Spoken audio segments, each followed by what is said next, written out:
आपने समंदर तो देखा होगा, लेकिन क्या आपने कभी इसका सबसे बड़ा राज देखा है?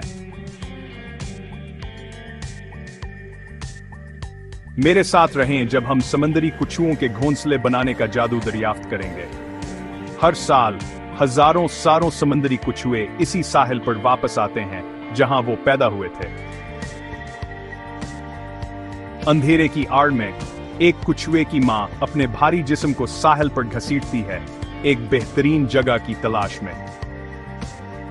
वो अपने पिछले पेड़ों से एक घोंसला खोदती है, आस्था, एहतियात से और पुख्ता इरादे के साथ। अपने रेतीले घोंसले के अंदर वो 100 अंडे देती है, हर एक पंग पांग बाल के साइज का होता है।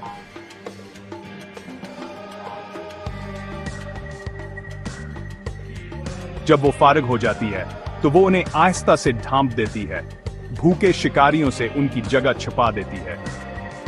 फिर थकी हारी वो वापस समंदर में चली जाती है, अपने मुस्तकबल के बच्चों को पीछे छोड़कर। तकरीबन 2 महीनों के बाद रात ढलती है। छोटे कछुए आजाद हो जाते हैं, चांदनी रात में समंदर की तरफ दौड़ते हैं। ये एक खतरनाक दौड़ है। केकड़े, परिंदे और यहां तक कि इंसान भी उनके सफर को खतरा बनाते हैं। लेकिन जो पानी तक पहुंच जाते हैं वो एक महाकावी महमजूई का आगाज करते हैं जो कई दहाइयों तक जारी रह सकती है। समंदरी कछुओं को बहुत बड़े चैलेंजेस का सामना है।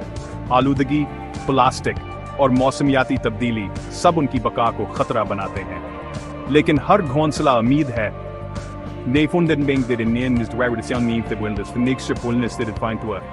फूलने का मौका। तो अगली बार जब आप समंदर के किनारे हों, याद रखें रियत के नीचे कुदरत का माजिज़ा रोनमा हो रहा है, एक एक खौल करके। ब्रेक टाइम फाइन फाइट पाए। आइए इन नरम मुसाफिरों की हिफाजत करें और उनके कदीम सफर को जिंदा रखें।